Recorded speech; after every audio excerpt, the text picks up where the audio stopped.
Shalom, selamat pagi anak-anak semua. Salam kasih dalam anugerah Tuhan. Kita bersyukur hari ini kita boleh kembali masuk dalam pembelajaran pendidikan agama Kristen. Hari ini kita masuk di bab 12. Kita mau belajar tentang hati nurani. Hati nurani memilih yang benar. Karena dalam hidup yang kita jalani, setiap saat ada pilihan-pilihan. Mau pilih yang baik atau yang buruk, mau pilih yang benar atau yang tidak benar, dan seterusnya. Nah, di bab ini kita akan bahas tentang itu. Selanjutnya kalian perhatikan penjelasan berikut ini. Hari ini kita masuk di bab 12. Anak-anak yang terkasih dalam Tuhan Yesus, di bab 12 kita belajar tentang hati nurani. Hati nurani memilih yang benar. Contoh persahabatan Daud dan Yonatan. Tujuan pembelajaran, peserta didik dapat membuat keputusan yang benar menurut hati nurani. Menceritakan peran hati nurani bagi remaja, mempraktikkan cara mengambil keputusan yang benar.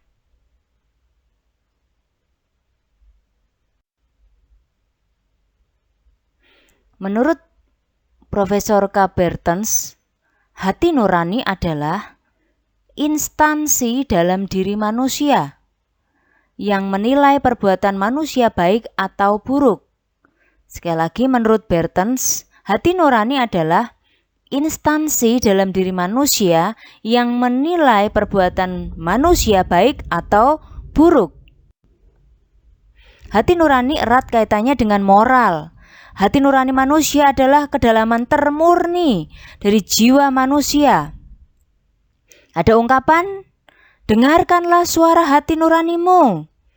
Biasanya ada orang yang berkata seperti itu, hei, dengarkanlah suara hati nuranimu. Orang-orang yang berpijak pada logika semata-mata biasanya berpikir hati nurani hanya dipandu oleh emosi atau perasaan semata, dan yang lebih utama dalam hidup manusia adalah mengandalkan mind atau kecerdasan otak. Menurut Profesor K. Bertens, hati nurani juga berisi kesadaran. Dengan demikian, hati nurani tentu saja mengandung unsur logika. Jadi tidak benar kalau hati nurani hanya dipandu oleh emosi atau perasaan. Hati nurani memandu kita dalam setiap tindakan hidup. Apakah hati nurani bisa salah? Hati nurani berkaitan dengan kesadaran diri, dan karena itu harus selalu dididik dan dilatih untuk membimbing ke arah yang benar. Ada yang harus dilakukan, yaitu dididik dan dilatih untuk ke arah yang benar. Menurut Profesor K. Bertens, terkadang seseorang meyakini apa yang dilakukannya itu merupakan bisikan suara hatinya, padahal tindakannya itu salah. Misalnya, para teroris yang melakukan kekerasan dan pembunuhan, mereka meyakini apa yang dilakukannya itu sesuai dengan suara hati nuraninya. Jadi suara hati bisa saja salah jika tidak dilatih dan dididik. Hal lain, para koruptor, pembunuh, hati nurani mereka sudah tumpul karena mereka menutup diri terhadap kesadaran hati nuraninya. Akibatnya perbuatan yang salah jadi dianggap biasa. Perhatikan, perbuatan yang salah jadi dianggap sesuatu yang biasa. Banyak orang bahkan bertindak berlawanan dengan suara hatinya, suara hati nuraninya. Mereka memilih dan memutuskan sesuatu yang bertentangan dengan suara hati nurani. Lama-kelamaan, hati nurani mereka pun menjadi tumpul, tidak peka. Betapa pentingnya peran hati nurani bagi manusia. Bahkan Yesus mengatakan, dari dalam hati manusia lahir kejahatan. Dari dalam hati manusia lahir kejahatan. Terdapat dalam Markus pasal 7 ayat 21 sampai 23. Sebab dari dalam, perhatikan, sebab dari dalam, dari hati orang timbul segala pikiran jahat, Dari hati orang timbul percabulan, pencurian, pembunuhan, perzinahan, keserakahan, kejahatan, kelicikan, hawa nafsu, iri hati, hujat, kesombongan, kebebalan. Semua hal-hal jahat ini timbul dari dalam dan menajiskan orang. Hati nurani berperan dalam membentuk karakter manusia, terutama dalam kaitannya dengan pilihan dan keputusan. Manusia perlu terus melatih dan mendidik hati nurani, sehingga dari dalam hati nurani lahir berbagai perbuatan yang baik. Terutama ketika harus memilih dan mengambil keputusan yang benar. Dengan cara bagaimana? Tekun berdoa, membaca Alkitab, serta mencontoh orang-orang yang dapat dijadikan teladan untuk kebaikan dan kebenaran. Dengan berdoa, dengan membaca firman, kita akan mendapatkan hikmat dari Tuhan, maka kita pasti bisa memilih yang benar. Pilihan dan pengambilan keputusan akan semakin rumit ketika usia seseorang bertambah. Pada waktu kecil, pilihan-pilihan yang harus diambil memang masih begitu sederhana. Namun seiring waktu, usia seseorang bertambah, begitu pula tanggung jawab, dan dengan demikian makin banyak yang harus dipilih. Makin banyak yang harus diputuskan. Harus hati-hati. Misalnya kamu memilih teman atau sahabat, pasti ada kriterianya kan? Kamu memilih dan memutuskan untuk ikut kegiatan ekstrakurikuler tertentu, tapi kemudian setelah menjalannya terasa berat. Ini berarti pilihan dan keputusan itu pada akhirnya akan berpengaruh pada apa yang akan terjadi dalam hidup kita ke depan. Baik sederhana maupun lebih berat lagi. Setiap pilihan dan keputusan kita berkaitan dengan kriteria tertentu, misalnya ketika memilih sepeda motor, tentu yang dipertimbangkan adalah manfaatnya, kualitasnya, harganya apakah sesuai dengan mutu barang dan uangnya ada. Tapi ketika memilih untuk menyukai seseorang, tentu sekali lagi yang dipertimbangkan sifat, karakter, kecocokan, kita nyaman, merasa nyaman dekat dengan dia, bersahabat dengan dia, berteman dengan dia. Pilihan dan keputusan yang kita buat akan berpengaruh terhadap hidup kita. Sayang sekali banyak remaja memilih tidak berdasarkan akal sehat dan tuntunan hati nurani. Mereka cenderung memilih berdasarkan apa yang kini sedang digandrungi atau yang disukai teman. Aku milih itu ya karena teman-temanku juga suka. Hanya sekedar itu. Padahal apa yang dipilih oleh seseorang akan dijalani olehnya dan mempengaruhi kehidupannya. Apa yang kamu pilih yang akan mempengaruhi kehidupanmu. Misalnya memilih untuk ikut teman bolos, maka dampaknya akan ditanggung oleh diri sendiri, yakni sanksi atau hukuman serta ketinggalan pelajaran. Ketika memilih untuk bolos, seseorang tidak menghargai jerih lelah orang tua yang telah bekerja keras untuk menyekolahkannya. Jadi pilihan kita tidak hanya berpengaruh pada diri sendiri tetapi juga pada orang lain, termasuk papa mama, orang tua.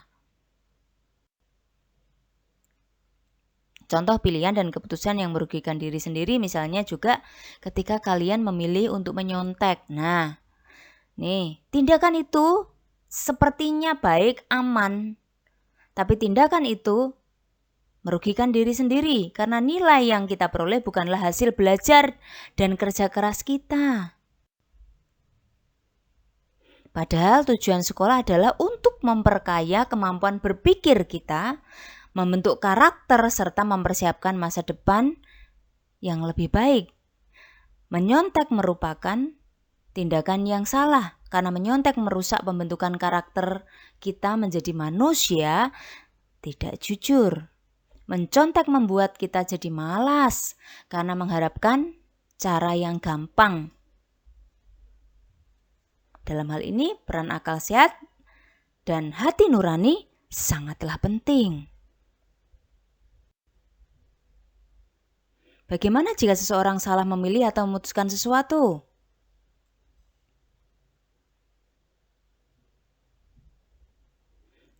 Tidak mengapa, tapi belajarlah dari kesalahan itu untuk tidak mengulanginya lagi. Tiap orang memiliki kesempatan untuk berubah. Tiap orang memiliki kesempatan untuk berubah dan memperbaiki kesalahan yang pernah dibuat. Tidak ada kata terlambat.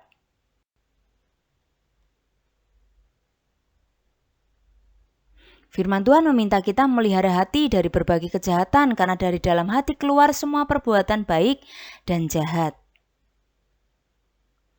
Kita akan mampu memelihara hati kita dari berbagai hal negatif jika kita minta Roh Kudus berdiam di dalam hati kita.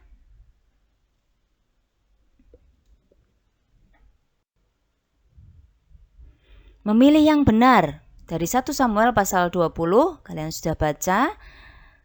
Dunia menawarkan persahabatan yang semu, syarat kepentingan dan ambisi pribadi.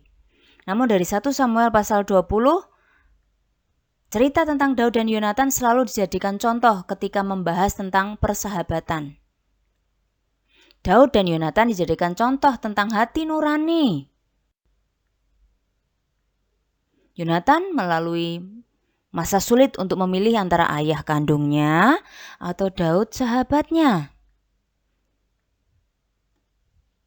Memang bukan pilihan yang mudah. Ia sudah berusaha untuk mencari jalan supaya ayahnya tidak akan membunuh Daud.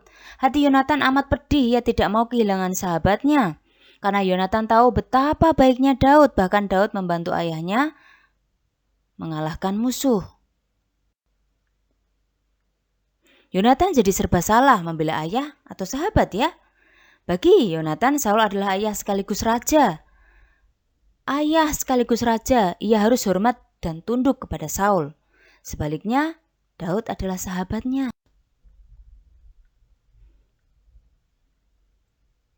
Hati ayahnya penuh kemarahan dan kebencian terhadap Daud. Posisi Yonatan benar-benar terjepit. Ia harus berada di antara dua orang yang sama-sama dikasihinya. Namun, dalam situasi seperti itu, Yonatan masih dapat menggunakan akal sehatnya dan mendengarkan suara hati nuraninya. Ia tidak berpihak pada manusia. Perhatikan, ia tidak berpihak pada manusia tapi pada kebenaran. Jika harus memihak manusia, maka seharusnya Yonatan lebih memilih Saul ayahnya daripada Daud. Tetapi Yonatan lebih mendengarkan suara hatinya, hati nuraninya untuk membela kebenaran. Dalam hal ini Daud tidak bersalah. Karena itu Yonatan memutuskan untuk membela dan menyelamatkan Daud. Sikap Yonatan sekali lagi amat luar biasa dan patut dicontoh oleh siapapun termasuk kita. Yonatan tahu bahwa Daud dilindungi oleh Allah, karena itu ia tidak ragu untuk membelanya. Ia membela Daud sejak awal. Dalam kehidupan kita ada keluarga. Ada papa, mama, ada orang tua, ada kakak, adik.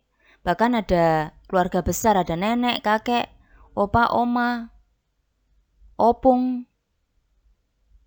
Ada keluarga yang kita kasih dan kita harus hormati. Dalam hidup kita juga ada sahabat yang memahami kita, mengerti kita. Kadang-kadang kita harus memilih antara memihak orang tua atau sahabat. Bagi Yonatan, di satu pihak ia begitu mengasihi Daud, tetapi di pihak lain ia menghormati orang tuanya. Ia tetap menghormati orang tuanya. Apakah dengan memilih memihak Daud berarti Yonatan telah tidak berbakti kepada orang tuanya? Tentu tidak. Dia tetap berbakti. Tapi dia tetap menunjukkan yang terbaik, yang benar, sesuai kebenaran firman dan hati nurani. Sebagai orang yang menaati Tuhan, pertanyaannya bukanlah soal memilih di antara orang tua dan sahabat. Perhatikan, pertanyaannya bukan soal memilih di antara orang tua atau sahabat, tetapi memilih antara kehendak Tuhan dan kesalahan. Memilih yang benar atau yang salah. Bersikap bijak dalam memilih, itu yang harus kita lakukan. Mereka dapat mewujud nyatakan hukum kasih yang difirmankan oleh Tuhan. Hukum kasih yang dinyatakan dalam hidup Yonatan kepada Daud. Itu pun yang harus kita praktekkan. Kebenaran di atas segalanya, kebenaran sesuai dengan kasih anugerah Tuhan. Anak yang terkasih, hari ini tugas kalian bisa dilihat di GC. Selamat mengerjakan. Tuhan memberkati. Ingat, patuhi, dan jadikan kebiasaan.